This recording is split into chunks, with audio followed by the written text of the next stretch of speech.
अस्सलाम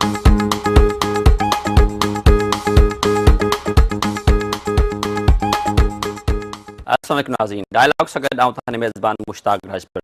नाज़रीन, असांजे अॼु जे प्रोग्राम जो मौज़ू आहे कराची जी मौजूदा सूरत हाल। कराची जेको पाकिस्तान जो वॾे में वॾो शहर आहे, बल्कि दुनिया जो 9 वॾो शहर आहे।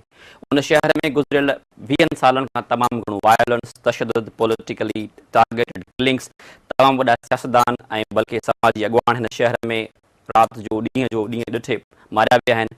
इन सॼी सूरत हाल कीअं पैदा थी आहे, कराची में हेॾो सारो वायलेंस छो आहे, उनजा रूट्स कहिड़ा आहिनि, सबब कहिड़ा आहिनि, उन मौज़ू ते असां अॼु जो प्रोग्राम रखियो आहे। ऐं पंहिंजे प्रोग्राम में दावत ॾिनी आहे असां कराची जे टिनि हिकिड़नि अहम माण्हुनि सां, जिन जो सियासत, समाजी हवाले सां ऐं मुख़्तलिफ़ हवालनि सां कराची जी सोसाइटी में हिकिड़ो सुठो मक़ाम, बल्कि सुठी अंडरस्टैंडिंग आहे कराची शहर जे बारे में। अचो त पहिरीं पंहिंजे महिमान जो तव्हां सां तारीफ़ करायां। मुंहिंजे साॼे पासे वेठा आहिनि पाकिस्तान पीपल्स पार्टी जा मरकज़ी इंफॉर्मेशन सेक्रेटरी साईं ताजिदर साहब। साईं अॻु में असांजे प्रोग्राम में अची चुका आहिनि। उनजे भर में वेठा आहिनि मोहतरम करामत अली साहब, पाण डायरेक्टर आहिनि पायलट, जेको मज़दूरनि जी मसइलनि ते तहक़ीक़ ऐं रिसर्च कंदो आहे। उनजे भर में वेठा आहिनि साईं यूनिस बाराई साहब, पाण साईं जो तालुक़ हूअं त जमात इस्लामी सां आहे, पर MMA जा पाण MPA आहिनि कराची जे मलीर ज़िले में चूंडियल। आप तीनों मेहमान का बहुत शुक्रिया। I am thankful for joining us and welcome to our programme. शुक्रिया। ताहिर सर, बात की शुरुआत आपसे करते हैं। कराची को कहा जा रहा है कि दुनिया का मोस्ट डेंजरस सिटी, बड़ा ख़तरनाक शहर बन गया है। क्यों हो रहा है ये सब कुछ आज जो हम देख रहे हैं, बल्कि लंबे अरसे से देख रहे हैं, 15-20 साल से कोई 4000 लोग तो कहते हैं कि सेक्टेरियन वायलेंस में मारे गए हैं। जी, बहुत पहले ये होता था, लेकिन अब इसके कई पहलू हैं। एक तो जाहिर है कि जो लोग मसाइल जिस किस्म के हैं यहाँ पे, माशी मसाइल से मेरा मतलब है, जिस तरीक़े से यहाँ पे रियासत के इदारे जुल्म कर रहे हैं और पैसा यहाँ से खींच रहे हैं, तो उससे एक कॉन्फ्लिक्ट पैदा होता है। लेकिन फिर दूसरे भी बहुत से अवामिल हैं। और अगर आप सेक्टेरियन की बात करते हैं तो अल्लाह का शुक्र है कि वाक़यात होते हैं और भयानक वाक़यात होते हैं, और जिनकी जितनी मज़म्मत की जाए वो कम है। लेकिन लोगों का शऊर इतना बुलंद है कि वो फैले नहीं पाता, बल्कि बारहा इसी शहर में, और बल्कि हर बार आपने ये देखा है कि जब कभी ये दहशतगर्दी का वाक़या होता है तो बिला लिहाज अक़ीदा और मज़हब सब दौड़ते हैं और मदद करते हैं ज़ख्मियों की और उनको लेके जाते हैं।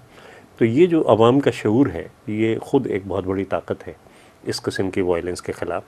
और मेरे ख़्याल से कराची में जो 1,40,00,000 लोग बस रहे हैं, वो इस चीज़ को बखूबी समझते हैं कि जो क़ुव्वतें ये करा रही हैं उनके इसके पीछे कुछ मकासद हैं। और मैं इसको बिल्कुल सीधी तरीके से ये कहूँगा कि एक बड़े लंबे अरसे तक अफ़गानिस्तान में जो कुछ आपके मकासद थे, आपके एस्टेब्लिशमेंट के, आपकी एजेंसियों के, तो उसमें एक मजहबी इंतहा पसंदी की जो थी लहर, वो और प्रोपेगेंडा एक चलाया गया।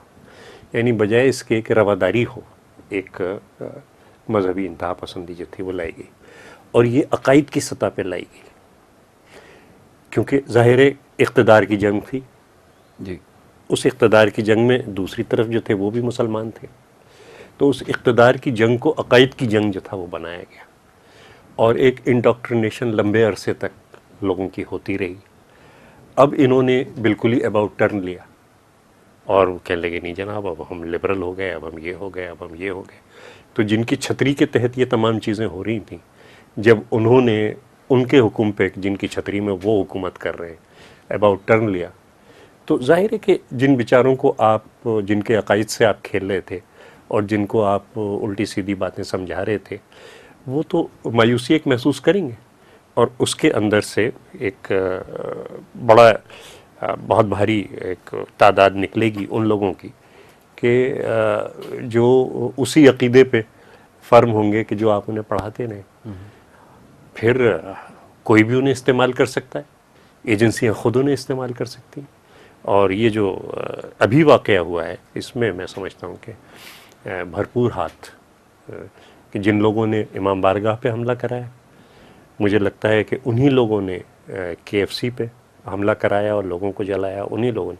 क्योंकि एक चीज़ आप देखिए कि कराची के लोग, और बल्कि आम तौर पे जो भी लोग हैं डिसिप्लिन में, मतलब अभी कल जो आप लोगों ने हड़ताल की है यहाँ पे, न पत्थर फेंके गए, न टायर, न किसी को वो किया गया, न या हमारा अभी लाहौर में जो हुआ, इतना बड़ा रियासती तशद्दुद किया गया, किसी ने एक पत्थर नहीं फेंका कुछ, या सहाफ़ियों को इन्होंने लाहौर में मारा, इस्लामाबाद में मारा, तो उसके नतीजे में तशद्दुद नहीं हुआ।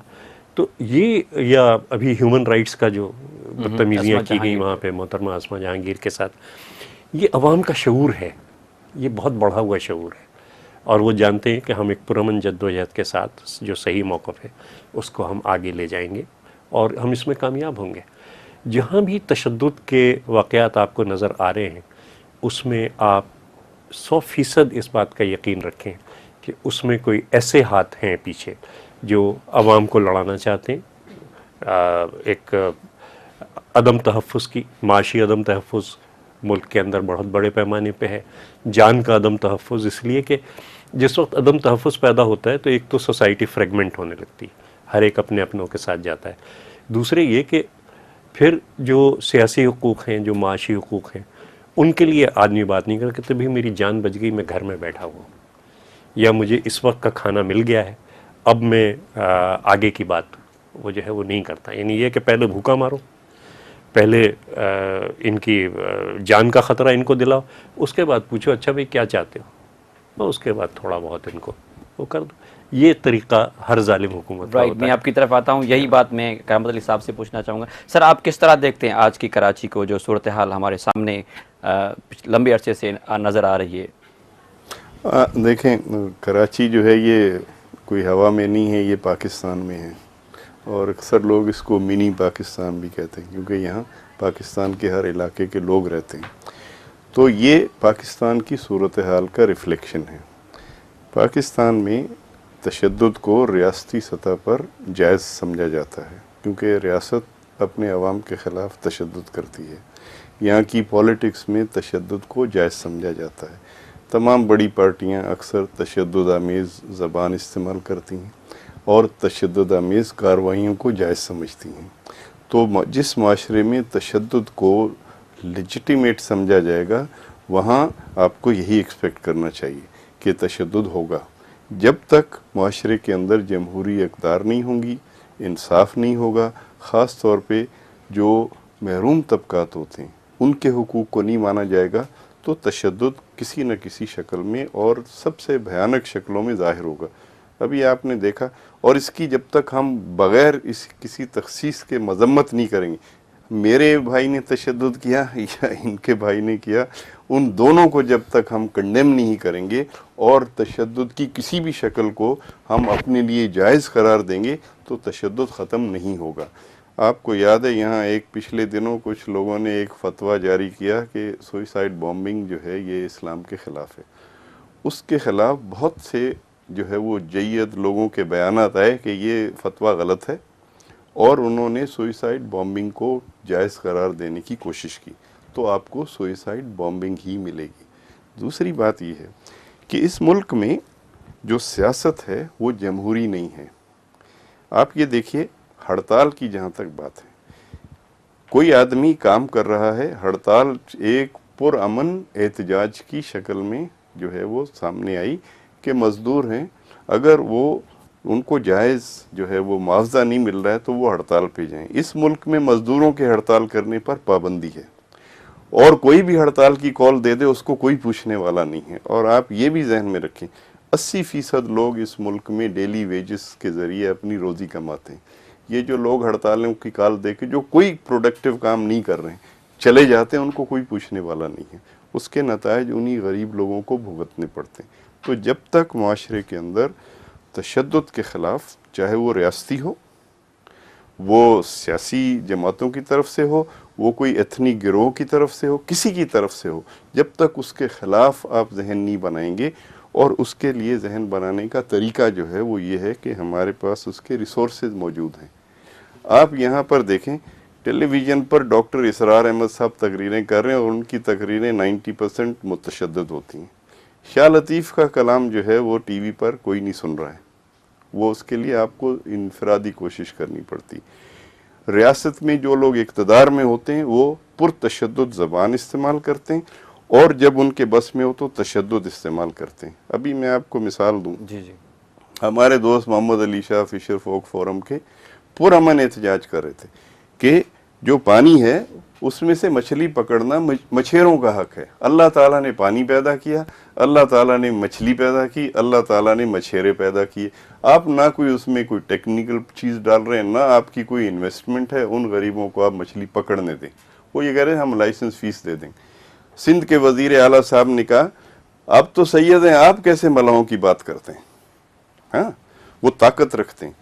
सिंध का वो फिशरीज के कोई एडवाइज़र है, उनका अखबार में बयान है कि हम मोहम्मद अली शाह की मिसाल बना देंगे, दुनिया देखेगी कि क्या हाशिर करेंगे। किसी ने उनसे पूछा नहीं, आप एक जिम्मेदार शख्स हैं, आप धमकी आमेज तशद्दुद आमेज लैंग्वेज इस्तेमाल कर रहे हैं, प्रेस में छपा हुआ है, और उनको पकड़ लिया। कानून की अमलदारी नहीं है, उनको पकड़ा गया, उनकी ज़मानत हो गई, आपने उनको छोड़ा नहीं, जाके नारा जेल में बंद किया और फिर MPO के अंदर उनको डिटेन कर दिया। जब आप कानून की अमलदारी नहीं मानेंगे, जो लोग कानून नाफिज करने के जिम्मेदार हैं वो खुद मुतशद्दिद होंगे। जो लोग माशरे के अंदर तब्दीली की बात करते हैं वो तशद्दुद को इस्तेमाल करेंगे और गरीब लोगों के हुकूक जो हैं वो सल्ब होंगे। तो ये होगा। फिर भी आम आदमी अभी तक मुतशद्दिद नहीं है। आप देखें 5000 लोग जो हैं उन्होंने खुदकुशी की माशी वजूहात पे, उन्होंने किसी और के खिलाफ तशद्दुद नहीं किया। 2, 4, 10, 20 लोग होंगे जिन्होंने सुइसाइड बॉम्बिंग की। तो ये अभी तक माशरे में गुंजाइश है कि आप इसको बचा सकते हैं। उसके लिए शुरू रियासत से करना पड़ेगा। सबसे जो ज़्यादा पावरफुल शख्स है उसको अमन की ज़बान और अमन का अमल इख्तियार करना। आपके ख्याल में मुआशी सब असबाब हैं? नहीं, मुआशी हैं, सियासी हैं, और सबसे बड़ी बात यह है कि जब तक आप इंसानी बराबरी, जमहूरी इक़दार में बिलीव नहीं करेंगे और इंसाफ को आप जो है प्रिविलेज नहीं करेंगे, तशद्दुद होगा और उसको लोग जो है वो सेंक्टिफाई करेंगे। रमज़ साहब, आपकी इन बातों से एक सवाल उभरता है जो मैं आपसे पूछूंगा, लेकिन उनसे पहले यूनुस बाराई साहब से भी पूछना चाहूँगा। सर, आप किस तरह देखते हैं कराची के इन हालात को? कराची के इन हालात को अगर हम देखें तो इसको एक इंटरनेशनल सिनारियो के अंदर, क्योंकि ये मुल्क, एक शहर जो है वो एक बैनुल अक़वामी शहर है, इंटरनेशनल सिटी है, और एक ऐसा शहर है जो जिसके चारों तरफ हम देखते हैं कि इस्लामिक कंट्रीज़ जो हैं उसका एक बहुत बड़ा जाल है जो अफ्रीका तक चला जाता है। अच्छा, एक तरफ रशियन की 6 इस्लामी रियासतें हैं, फिर ईरान है, फिर बांग्लादेश है, और इसके साथ ही फिर मिडिल ईस्ट की रियासतें। तो ये एक मरकज़ी एक शहर है कराची, जो कि और फिर पाकिस्तान जो कि इस्लाम के नाम पे बना है और जिसके लिए लाखों जानों ने कुर्बानी दी, और हमारे बुज़ुर्गों ने उसके लिए अमलन पूरी ट्रेन काट के जो है ना यहाँ पर पहुँचे हैं, जब वाघा पहुँचे हैं। तो ये कराची बहरहाल ये सारी दुनिया के अंदर इस्लाम के हवाले से एक किला साबित हो सकता था कि यहाँ से सारी दुनिया की जो तिजारत है आपके इसके ज़रिए यह सारी दुनिया पहुँच सकती थी। ख़ासतौर पर इसको टारगेट इसलिए बनाया गया है कि एक तो कि इंटरनेशनली इसको जो है ना काट कर रख दिया जाए पूरे इंटरनेशनल इस्लामिक फोर्सेस से, और दूसरी तरफ इसके ज़रिए एक ऐसी सूरत हाल इस शहर की बना दी जाए कि इससे अमलन कोई तरक्की का काम हो ही नहीं सके। पाकिस्तान जो ये मिनी पाकिस्तान है कराची, और इसमें जितने भी हमारे पाकिस्तान के अंदर मुख्तलिफ कल्चर से ताल्लुक़ रखने वाले लिसानी या इलाकाई तमाम लोग रहते हैं, बल्कि यहाँ तक है कि किसी एक शहर के अंदर कोई एक कम्युनिटी के लोग जितने नहीं रहते हैं जितने कराची के अंदर रहते हैं, यानी मिनी पाकिस्तान है। और तो आपको गैर मुल्की हाथ लगता है इन जाहिर है कि इसमें असल में सूरत तो ये नज़र आती है कि इसको इस्लाम की उस रोज़ से काट के इसको एक सेक्टेरियन की तरफ और इनको लिसानियत की तरफ से काट कर बाइफिकेट करना और यहाँ एक ऐसी फसाद की कैफियत पैदा करना कि यहाँ पर कोई तरक्की का काम ना हो सके।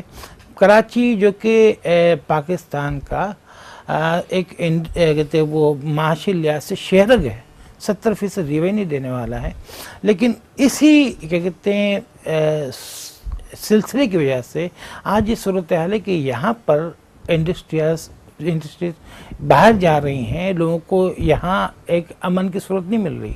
अब ये असलम मुजाहिद साहब का जो वाक़या है वो आप देख लें ज़रा कि असलम मुजाहिद काटी कोरंगी इंडस्ट्रियल ट्रेडिंग स्टेट या कहते हैं अपने इसकी जो एसोसिएशन है कोरंगी इंडस्ट्रियलिस्ट की, उसके वाइस चेयरमैन थे। अब उसको इस तरह से अगवा करके 25-30 लोग जमा हो और दहशतगर्दी के सूरत के हवाले से उसको शहीद कर दिया जाए 1 घंटे के अंदर, तो बिजनेसमैन कम्युनिटी या इंडस्ट्रियल कम्युनिटी के अंदर क्या पैगाम देना है उन्होंने? ये पैगाम ये देना है कि इस शहर से तुम मायूस हो जाओ, यहाँ पर दहशतगर्दी चलेगी, यहाँ पर बदअमनी चलेगी। और ये सूरत हाल सिंध के अंदर हमें नजर आती है। सियासी कत्ल भी समझते हैं, सियासी कत्ल, जी हाँ बिल्कुल पॉलिटिकल टारगेट कत्ल है। इसी तरह से अपने अब्दुल्ला मुराद साहब, सरवर्दी साहब या शामज़ई साहब, ये एक ऐसा कल्चर डेवलप किया जा रहा है एक कहते फ्रैक्शन की तरफ से जिसको जो है सरकारी सरपरस्ती हासिल है और जिसके गवर्नर यहाँ मौजूद हैं, जिसके वज़रा सूबे में मौजूद हैं। और ये सूरत हाल है कि जब तक ऊपर से इनकी सपोर्ट रहेगी तब तक ये यहाँ पर इसी तरह से बदअमनी रहेगी। तो मैं समझता हूँ कराची के लोग क्योंकि एक इस्लाम पसंद लोग हैं और हमने ये भी देखा है कि हैदरी मस्जिद का जब वाक़या होता है तो बराबर में ही देवबंदी मस्जिद थी और शिया मस्जिद में ये धमाका होता है, तो वहाँ से लोग नमाजी अपनी नमाज छोड़ के आ जाते हैं और क्या कहते हैं जितने ज़ख्मी होते हैं उनको बनफ्स नफसी हॉस्पिटल पहुँचाते हैं। इतना तो इनके अंदर क्या कहते हैं वो ये जो फ़िरका वाराना महंगी है कि वो एक दूसरे का एहतराम करते हैं और एक दूसरे के जो मसलक है उसका एहतराम करके साथ लेके चलते हैं। लेकिन मजमूई तौर पर जब सूरत हाल सामने आती है तो वो ये है कि कुछ लोग हैं जो क्या कहते हैं इस शहर को, इसके अमन को बिगाड़ कर यहाँ अपने मजमूम मकासद हासिल करने चाहते हैं। ख़ासतौर पर हम देखते हैं कि सिटी डिस्ट्रिक्ट गवर्नमेंट ने जो गुज़िश्ता 3-4 साल के अंदर जो काम करके दिखाएं, सड़कें यहाँ बनी हैं, यहाँ पर पुल बने हैं, यहाँ पर पानी के मामला सेट हुए हैं, यहाँ के अपने लाइटों का मामला सही हुआ है। शहर जो कि गुज़िश्ता 15-20 साल से तो ऐसा नज़र आता था कि एक वीरानी की शक्ल था, इस शहर को हमने तब्दील करके रख दिया नेमतुल्लाह साहब ने।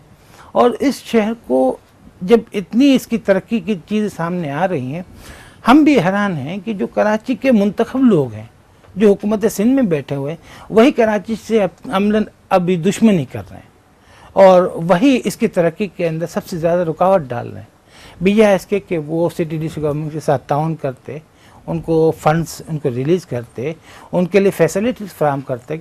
अभी तो सूरत हाल ये है कि वो टाउन्स के अंदर अपने TMOs ला रहे हैं ताकि आइंदा जो बल्दियाती इंतखाब हों उस बल्दियाती इंतखाब इस पे हम आएंगे, क्योंकि जो अभी जो हालात हैं वो अगर लोकल बॉडीज़ के इलेक्शन होंगे उस पर क्या असरात पड़ेंगे। सर मैं आपकी तरफ फिर आऊँगा ताजिदर साहब कि यानी शाहिद हयात जैसे लोग मारे जाते हैं, हकीम सईद जैसे लोग मारे जाते हैं, फिर इलेक्टेड MPAs जो असेंबलीज़ में लोग बैठे हैं, साबिक डिप्टी स्पीकर थे अपने रज़ा खान साहब, उनका मर्डर होता है, कुछ पता नहीं चलता कौन मार रहा है उनको, कोई इन्वेस्टिगेशन मतलब कोई रिपोर्ट सामने नहीं आती, मतलब इतने सारे कत्ल हो रहे हैं, पता नहीं चल रहा कि कौन कर रहा है ये सब कुछ। आम लोगों से पूछ लीजिए, बता देंगे। ये तो मारूफ देखिए ना, जो दहशतगर्द हैं वो छुप के नहीं करते, क्योंकि दहशतगर्दी का मकसद ये है कि लोगों को खौफज़दा किया जाए और इसलिए वो उस इलाके के अंदर जहाँ भी कार्रवाई होती है वो इस बात को बावर कराते हैं कि ये हमने की है और जो भी हमारे ख़िलाफ़ बोलेगा उसके साथ हम ये करेंगे। अब इसको इससे निपटना रियासत का काम है। सर हम ये बात जारी रखें लेकिन उससे पहले लेंगे छोटा सा break. Will back after short break.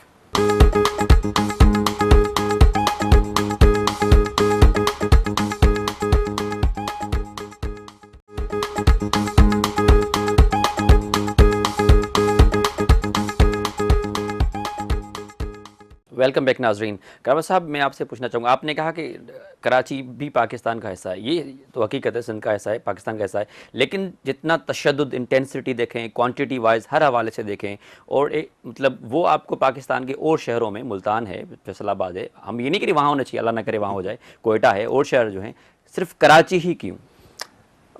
देखें, एक तो ये कि बड़ा शहर है, वही 13-14 मिलियन की आबादी हो गई है, तो वो ज़रा ज़्यादा वाज़ेह तौर पे सामने आ जाता है। तशद्दुद हर जगह है, तशद्दुद हर उस माशरे में हर जगह होगा जहाँ मैंने कहा कि नाइंसाफ़ी होगी, जहाँ ताकत जो है, ताकत सबसे लेजिटिमेट चीज़ होगी और इंसानियत जो है सबसे नीचे आ जाएगी। अपना आपका मज़हब है, आपका फ़िरका है, आपका ख़ानदान है, आपकी बरादरी है, ये सब ऊँचे, इंसानियत सबसे नीचे है।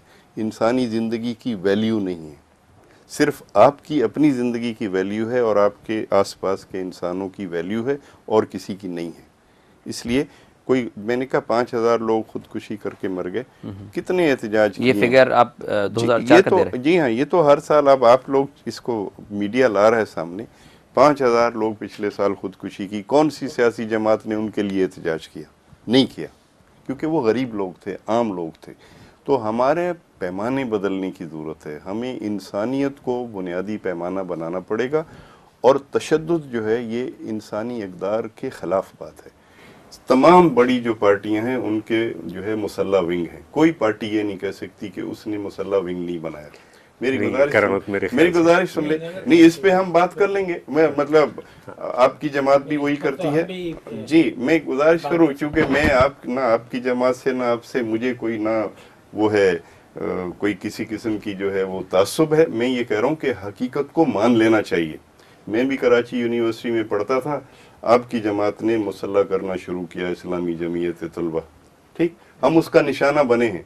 कि मैं ऐसी हवा में बात नहीं कर रहा, वो एक दौर था, लेकिन मैं एक गुजारिश सुन ले, मैं ये कहता हूँ अगर तमाम यहाँ होती है जी, एक कोड ऑफ कंडक्ट बनना चाहिए, कोड ऑफ कंडक्ट तमाम पार्टियों को बनाना चाहिए। सबसे पहले कि अपनी पार्टी के किसी शख्स को मुसल्ला होने की इजाज़त नहीं देंगे, सबसे पहला ये कोड ऑफ कंडक्ट होना। आपकी पार्टियों के अंदर अगर लोग गुंडागर्दी करते हैं, लोगों को धमकियां देते हैं, लोगों से तशद्दुद करते हैं, आपकी पार्टियों में वो नहीं होने चाहिए, वरना आप जमहूरी माशरा यहाँ कायम नहीं कर सकेंगे। आप क्या तशद्दुद की कार्रवाई सियासी लोग करते हैं? जी, गुजारिश सुने, तशद्दुद को मैंने ये गुजारिश की, हमारी रियासत तशद्दुद को जायज़ समझती है, शहरियों के खिलाफ तशद्दुद करती है। अभी आपने पढ़ा, वो उस दिन वजीर दाखिला सिंध के गए किसी थाने में, वहाँ मस्जिद में लोगों को डिटेन किया हुआ था। किसको डिटेन किया हुआ? किसी के बेटे के पर इल्ज़ाम है, उसकी माँ को उठा के लेकर आए, उसके भाई को लग, ये अभी छपा है, जंग अखबार में छपा है। तशद्दुद को एक हथियार के तौर पे रियासती सतह पे आप मुनासिब समझते हैं तो उसका जवाब में तशद्दुद होगा। पॉलिटिकल पार्टीज़ अगर एक किस्म के तशद्दुद को जायज़ समझती हैं तो दूसरी तरह का भी होगा। एक फ़िरके के लोग अगर अपने तशद्दुद को जायज़ समझते हैं तो दूसरे फ़िरके वाले भी करेंगे। मैं आपसे ये कहना चाहता हूँ, आप इस सारे में देखिए यहाँ क्या हुआ। इमाम बाड़े पर जाकर लोगों ने हमला किया, ठीक है, और बम से मारा, कितने लोग मरे उसमें। उसके आगे जाके आप यहाँ बात कर रहे हैं, ये सारे, ये मुसलमानों का मुल्क है, ये इस्लामी मुल्क है, आपने उसमें दरवाजे बंद करके अंदर लोगों को कैद करके आग लगा दी और 6 मजदूर मारे गए। KFC में 6 मजदूर जो है अंदर मारे गए, उनको बाहर नहीं निकलने दिया। किस चीज़ का एहतजाज हो रहा है? ये किस जुल्म के खिलाफ ये एहतजाज है? तो मेरी गुजारिश ये, और फिर आप इससे लिंक्ड और चीज़ें देखें।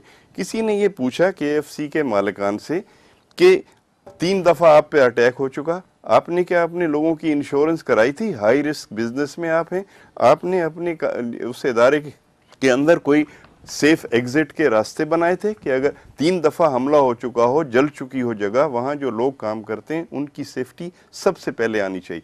आपके पास जगह नहीं थी जहाँ से लोग गरीब निकल जाएं। एक बिल्डिंग में, आपको याद है, यहीं गुलशन इकबाल में पूरे घर वाले मर गए क्योंकि वहाँ अंदर जाने का कोई रास्ता नहीं मिला। तो ये बिल्डिंग कंट्रोल, मतलब ये है कि अगर आप गरीब लोगों को इंसान नहीं समझेंगे, कानून को हर एक के लिए आप नाफिज नहीं करेंगे, हर इंसानी जान को उतना ही अहम आप नहीं समझें कि एक गरीब आदमी कीड़ा मकोड़ा नहीं है, वो इंसान है, अल्लाह ताला ने उसको बराबर का इंसान पैदा किया, उसकी जान और ममलकत के सदर की जान जब तक बराबर नहीं समझी जाएगी, यहाँ तशद्दुद होगा या इससे ज़्यादा भयानक वाक़यात होंगे। लेकिन मैं समझता हूँ कि सियासी जमातों की, हम किसी और से ये तवक्को नहीं करते हैं, सियासी जमातों की जो जमहूरियत चाहते हैं उनकी ये जिम्मेदारी है कि वो इसमें पहल करें। ये एक विशेष सर्कल है। वायलेंस हमेशा, आप वायलेंस का जवाब जब तक वायलेंस से देते जाएंगे वायलेंस बढ़ती चली जाएगी। आपको उसको कहीं रोकना होगा, कहीं किसी को ये फैसला करना होगा कि हमारा बंदा मारा गया, अब हम मज़ीद वायलेंस का बायस नहीं बनेंगे, लेकिन वायलेंस के ख़िलाफ़ पब्लिक ओपिनियन को मोबिलाइज़ करेंगे। कितने लोग जो कत्ल हो जाते हैं उनकी नमाज जनाजा बंदर रोड पे पड़ी जाती है।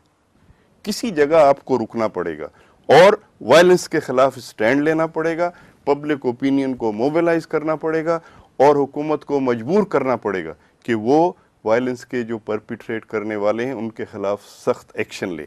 उसमें आपको सियासी डिस्क्रिमिनेशन नहीं करनी होगी, आपको इंसानियत बुनियाद बनानी होगी कि कोई इंसान, उसका मज़हब कुछ भी हो, वो किसी फ़िरके से ताल्लुक़ रखता हो, वो किसी भी जो है वो पेशे में हो, वो गरीब हो अमीर हो, उसकी जान की हिफाजत सारे माशरे की ज़िम्मेदारी। जब तक आप इस पे नहीं आएंगे किसी की जान यहाँ महफूज नहीं होगी। और ये बदकिस्मती है पाकिस्तान के अंदर। हम कहते हैं, हदीसें लगाते हैं, आयतें लगाते हैं कि एक इंसान का कत्ल सारी इंसानियत का कत्ल है, लेकिन हम उन इंसानों के कत्ल को जायज़ समझते हैं जो हमसे इख्तलाफ करते हो। जब तक आप इस रवैये को नहीं बदलेंगे, मुझे अभी जिस दिन ये हुआ, हमने एक पीस मार्च किया था अभी दिल्ली से मुल्तान तक, तो हज़रत निज़ामुद्दीन औलिया की दरगाह के जो गद्दी नशीन थे वो मुल्तान आए, हमारे साथ जुलूस में आए। उन्होंने सुबह सुबह मेरे पास पहला फ़ोन आया, उन्होंने दिल्ली से फ़ोन किया, उन्होंने कहा करामत भाई, हम यहाँ अक़लियत हैं हिंदुस्तान में, किसी ने आज तक हमें आके मस्जिद के अंदर नहीं मारा है, ये आप लोग कर क्या रहे हैं? हम लोगों को शर्मिंदगी होती है। लोग पूछते हैं कि आखिर ये पाकिस्तान ममलकत इस्लामी जमहूरिया है, इसमें मस्जिद सबसे गैर महफूज जगह होगी? किसने की है ये उन्हीं लोगों ने की है जो सबसे ज़्यादा अपने आप को मज़हब के ठेकेदार समझते हैं। तो कानून की हुक्मरानी, इंसानियत की बुनियादी कदरों का बोलबाला और मज़हब को अपनी ज़ात तक रखने पर जब तक हम नहीं एग्री करेंगे, हम औलिया के मज़हब को जो है यहाँ फ़रोग नहीं देंगे, मुल्लायत को हम जो है आगे बढ़ाने की कोशिश करेंगे, तो इससे ज़्यादा भयानक नताइज निकलेंगे। लेकिन दूसरी बात जो मैं ये कहना चाहता हूँ कि ये बहुत ज़रूरी है कि सिंध की हुकूमत इस बात की तहकीकात करे कि ये KFC में जो लोग काम कर रहे थे इनकी क्या वर्किंग कंडीशंस थी, इनके क्या हुकूक थे, क्या मुल्क के कानून के मुताबिक उन्हें हुकूक हासिल थे। और ये जो मालिकान उन्होंने प्रेस कॉन्फ्रेंस की कि बड़ा हम होमेज पे करते हैं उन वर्कर्स को, मैं उनसे जानना चाहता हूँ कि उन्होंने इनकी इंश्योरेंस, हाई रिस्क इंश्योरेंस क्यों नहीं कराई, और अब वो कम अज़ कम 10 लाख रुपए हर आदमी के वर्सा को जो है वो दे मुआवजा। उनकी जिम्मेदारी, उनके बिजनेस में ये लोग मारे गए। दूसरी तरफ जो लोग इसके जिम्मेदार हैं, किसी को तो पकड़ा जाना चाहिए कि किस तरह आप जाके गरीब इंसानों को, मॉब होता है उसमें से किस जी मॉब नहीं होता है जी, जैसे किया। पहले इन्होंने बात की, इन्होंने भी बात की, मैं कहता हूँ ये संजीदा बात है, इसको सोचने की जरूरत है। मॉब नहीं होता है। मैंने आपको बताया, मैं उस रात जो है मैं जा रहा था वापस अपने घर गुलशन मेमार, 10 जगह गाड़ियां जली हुई थी। मैं उन गाड़ियों के करीब जाके मैंने बच्चों से रास्ता पूछा, नौजवान जमा थे, कि भाई किधर से जाएं, तो किसी ने ये नहीं कहा कि नहीं आप भी अपनी गाड़ी से उतर जाएं और हम इसको जलाते हैं। उन्होंने कहा यहाँ लोग गाड़ी जला के चले गए, आगे भी जली हुई है, आप उस तरफ से मत जाइए। मुझे सेफ रास्ता ये सारा अंचोली और इस इलाके के नौजवानों ने बताया। मैं न्यू कराची से पीछे से घूम कर गया, किसी जगह गाड़ियाँ वहाँ के लोगों ने नहीं जलाई थी। तो कौन जला रहा था, इसको जानने की ज़रूरत है। ये मजाक नहीं है वो, वरना जहाँ जेन्युइनली जो लोग जब जो है वो गुस्से में होते हैं तो वो आपको रोकते हैं, वजी आप उतरो गाड़ी से, आप वापस जाओ। बच्चे खड़े हुए देख रहे हैं कि हो क्या रहा है, और बिल्कुल आके मैं उतरा नीचे। किसी ने मुझे ये नहीं कहा जी आप क्यों गाड़ी में यहाँ घूम रहे, उन्होंने कहा अंकल उधर भी एक गाड़ी जली हुई है, उससे आगे भी जली हुई है, पता नहीं किसने जलाई, आप ज़रा पीछे मुड़ के जाइए। मुझे रास्ता समझाया। किसी जगह ये नहीं हुआ कि लोग गुस्से में थे और वो मुझे कहें गाड़ी से उतर जाओ। तो कौन कर रहा था ये हुकूमत की जिम्मेदारी है पता करना और लोगों को बताना। लेकिन बुनियादी बात ये कहने कि इसमें हुकूमत और माशरा दोनों की जिम्मेदारी है। जब तक जो लोग सफ़र करते हैं वो खड़े होके हाथ में हाथ मिला के तशद्दुद की हर शक्ल के ख़िलाफ़ अगर खड़े नहीं होंगे, इख्तलाफ को बर्दाश्त करना सीखेंगे नहीं और जमहूरी कदरों को नहीं अपनाएंगे, जो लोग ये चाहते होंगे, आपने बात की थी यहाँ के गैर मुल्की, वही गैर मुल्की हाथ हमारे यहाँ होने की ज़रूरत क्या, हमारा मुल्की हाथ इतना तबाही कर सकता है। वो शेर है कि हुए तुम दोस्त जिसके दुश्मन उसका आसमां क्यों हो। तो ये सब फजूल बातें, गैर मुल्की। हम अपने मुल्क के अंदर तबाही फैलाने में बहुत कॉम्पिटेंट हैं। सर हम ये बात जारी रखें लेंगे, लेकिन उससे पहले लेंगे छोटा सा break. Will back after short break.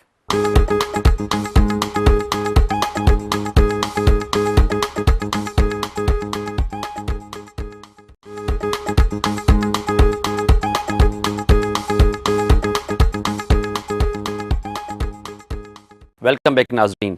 बारिश साहब, मैं आपसे पूछना चाहूँगा कि करामत साहब पॉलिटिकल पार्टीज़ के कोड ऑफ कंडक्ट की बात कर रहे थे कि जिसमें सियासी पार्टियाँ जो है तशद्दुद के अंसर को कंडेम करें, उसको रद्द करें।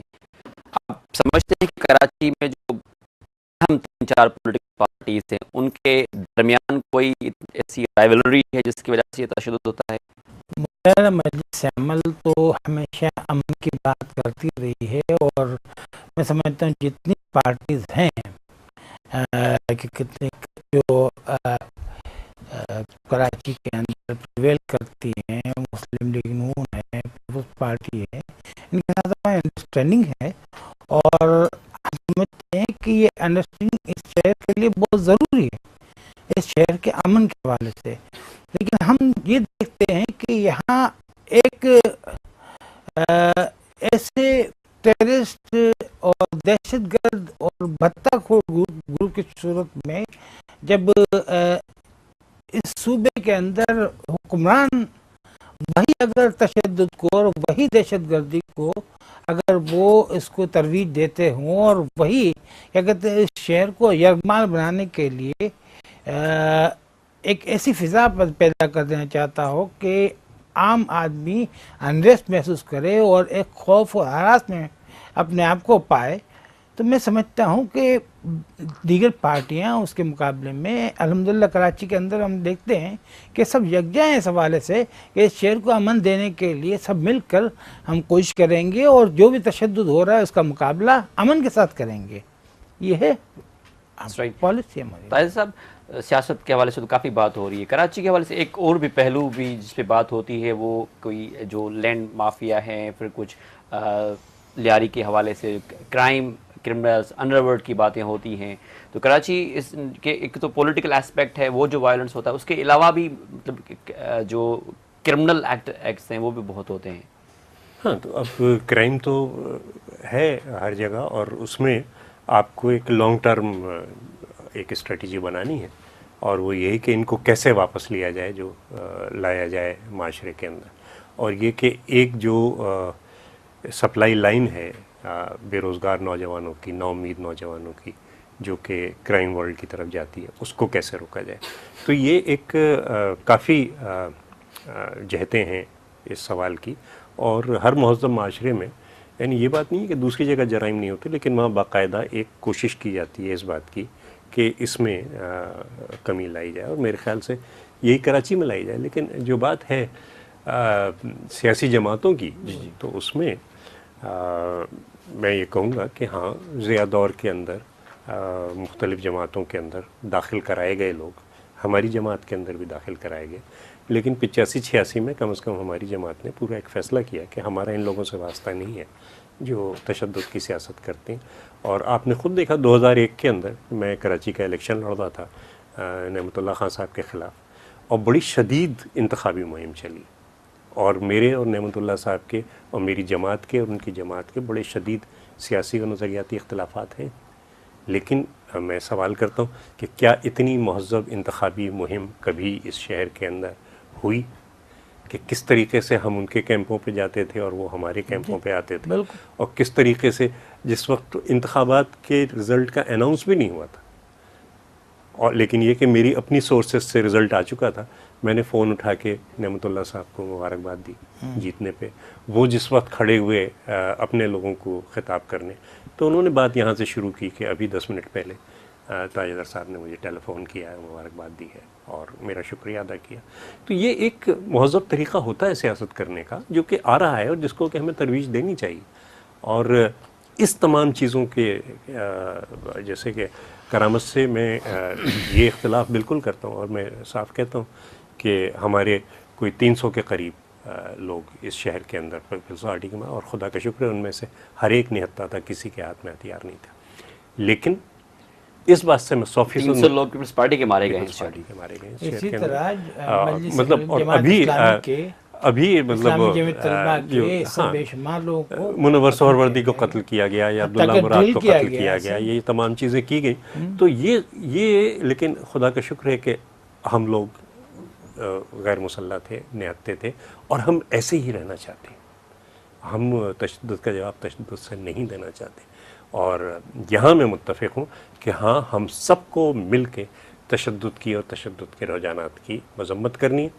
दूसरे ये कि किसी के ख़िलाफ़ तशद्दुद हो, गरीब तबके का हो और क्या, बल्कि मैं अपनी पार्टी की ये ज़्यादा ज़िम्मेदारी समझता हूँ क्योंकि हम गरीबों की नुमाइंदगी करते हैं कि कुछ हद तक कोशिश हुई है, लेकिन अगर करामत साहब और दूसरे लोग उससे मुतमईन नहीं हैं तो हमें फिर अपने ऊपर देखना है और ये देखना है कि हाँ, हमसे कमी कहीं रह रही है और उस कमी को हमें पूरा करना है। तो सब जो मतलब सेक्टेरियन वायलेंस है स्पेशली, उसके कुछ सियासी मकासद There is no sectarian violence in Pakistan. Sectarian violence तो है ही नहीं, no sectarian violence. I deny this fact.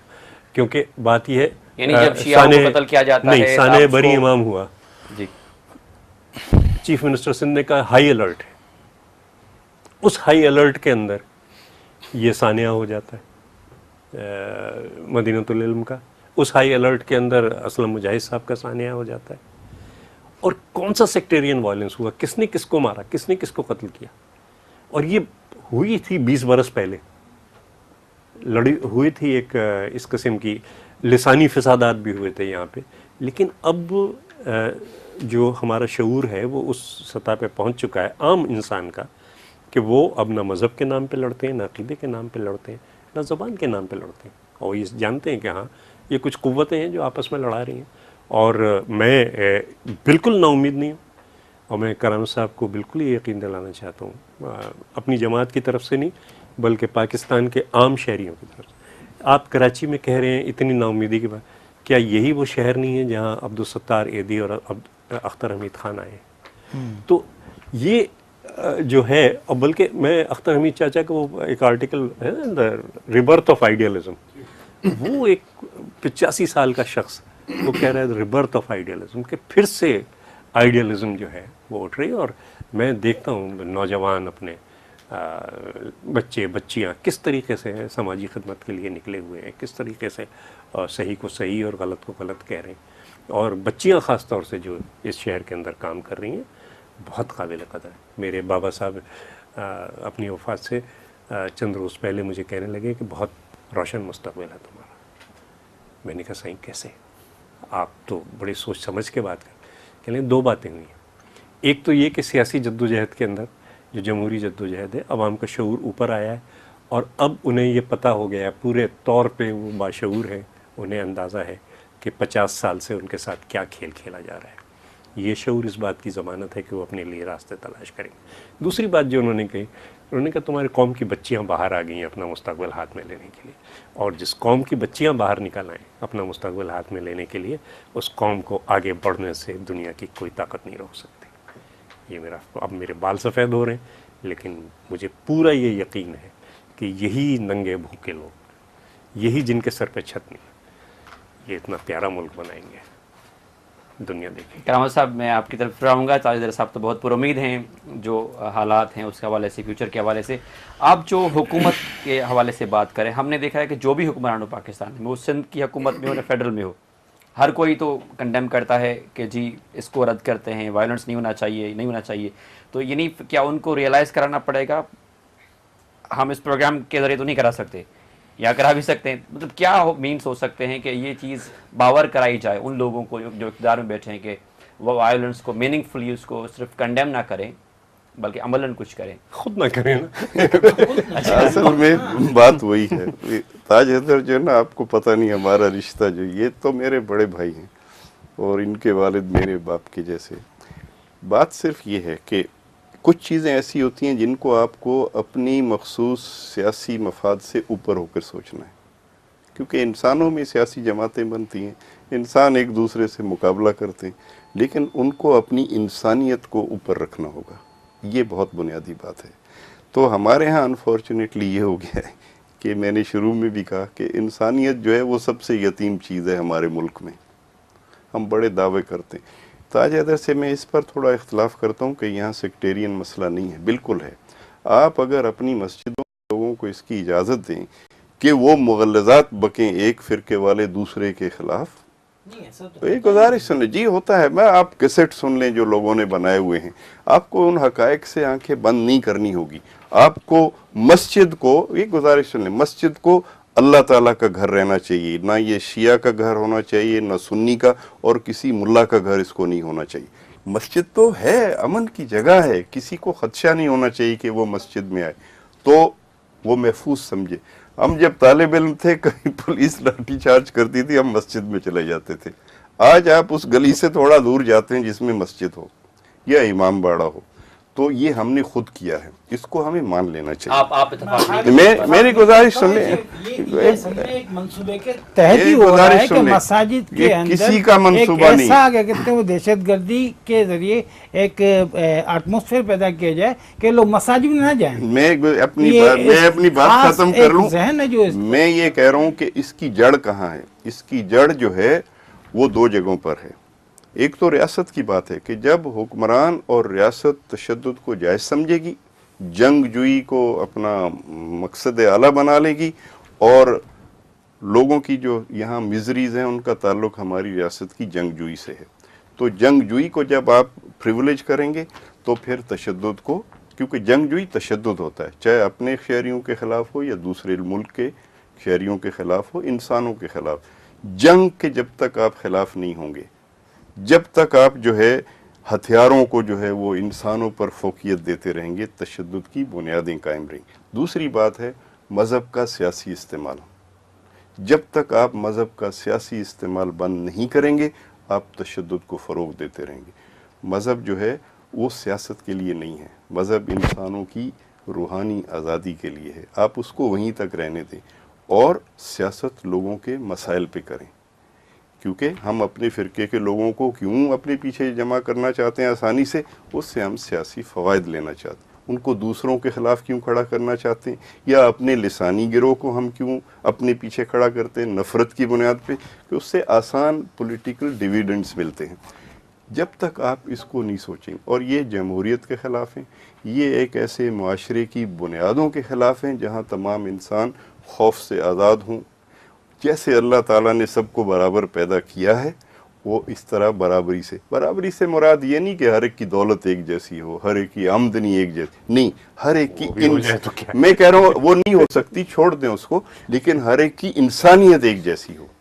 आपको कोई आपकी दौलत में कमी की बुनियाद पर, आप किस फ़िरके से ताल्लुक़, किस मज़हब से ताल्लुक़, आपकी जिन्स क्या है, आप जो है वो आपकी जो है वो क्या कहते हैं उसको कि जी आपके क्या उसे कहते हैं जो ख़ानदान का वो होता है नस्ब क्या है, नहीं, आप इंसान हैं, आपको अल्लाह ताला ने पैदा किया है, वो आपकी इज़्ज़त का बायस हो।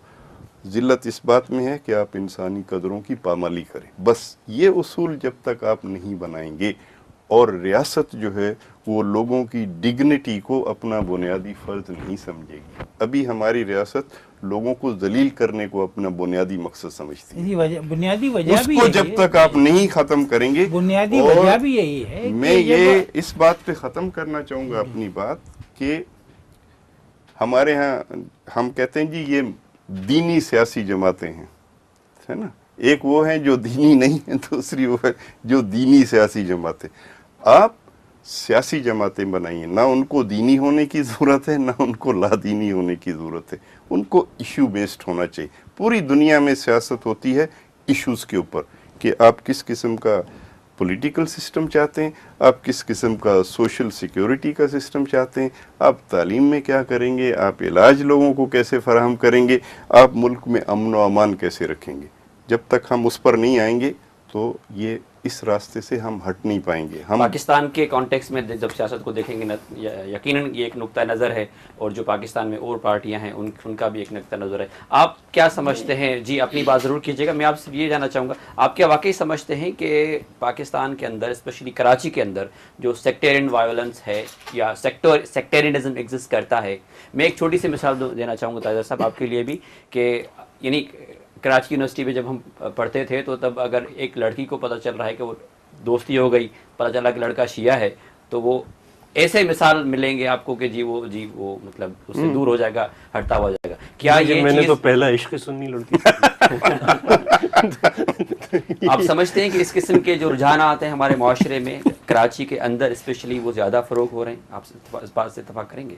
हाल में तो ऐसी सूरत हाल नहीं है कि जिसको हम कहेंगे सेक्टेरियन की रुझानात या इसका इजाफा हो रहा है। अच्छा, मैं एक तो अभी हमारे कहते बात हो रही थी मज़हब को सियासत के अंदर इस्तेमाल करना।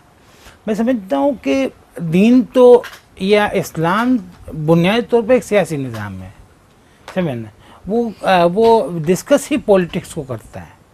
उसी के अंदर मईशत का निज़ाम है, उसी सियासी निज़ाम है, और तमाम जो सिस्टम रियासत का किस तरह से होना चाहिए वो पूरा बेस करता है। तो अगर इस हवाले से अगर हम इस्लाम की अगर बात करते हैं और इसके कहते हैं कि कल्चर की बात करते हैं, इसके निज़ाम की बात करते हैं, तो इसका मतलब ये है कि जो कुछ भी है, जो सिस्टम है, जो आज एक बेखुदाई निज़ाम जिसको कहेंगे, जो मुसल्लत है, उसको हटाकर इस्लाम के निज़ाम को लेकर आने की कोशिश, ये असल में बुनियाद है। और दिन जी बिल्कुल, क्योंकि सेकुलर निज़ाम क्या है, जो हमारा मौजू है अगर हम उस पर बात करें वो है कराची के हवाले से, और उसमें जो बहुत सारे अवामिल हैं। जी जी, तो कराची में भी, क्योंकि मैं समझता हूँ कि इसकी बुनियादी जो ज़रूरत है वो अमन की ज़रूरत है, और अमन जो है वो इस्लाम से आ सकता है।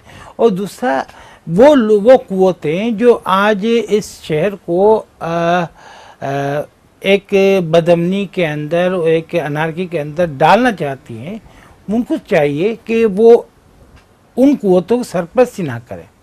और ख़ास तौर पर तो हम समझते हैं कि जब तक सिंध के ऊपर ये गवर्नर राज या इस गैर मुस्लिम इतने अमन से रहते हैं वो अपने मुल्क में, तो है अपने, मैं वही कह रहा हूँ ना कि जब तक यहाँ हुक्मरान वो नहीं आएंगे जो इस्लाम के मुताबिक अमल करने वाले हों, तब तक यहाँ पर कोई चीज़ अमन की नहीं आ सकती। ज़ियाउल-हक तो आया था ना इस्लाम पे अमल करने वाला, नहीं, लेकिन ज़ियाउल-हक नहीं जो है। मैं शुक्रगुजार हूँ आप तीनों मेहमानों का, बहुत अच्छा लगा आप लोगों से बातें हुए, आपने अपनी सोच, अपने ख्यालात का हमारे नाज़रीन से इज़हार किया। नाज़रीन तव्हां जो प्रोग्राम ॾिसो, कराची के हवाले सां अञा बेंदार सवाल आहिनि जिन ते शायद ॿिनि प्रोग्राम में डिस्कस कंदासीं।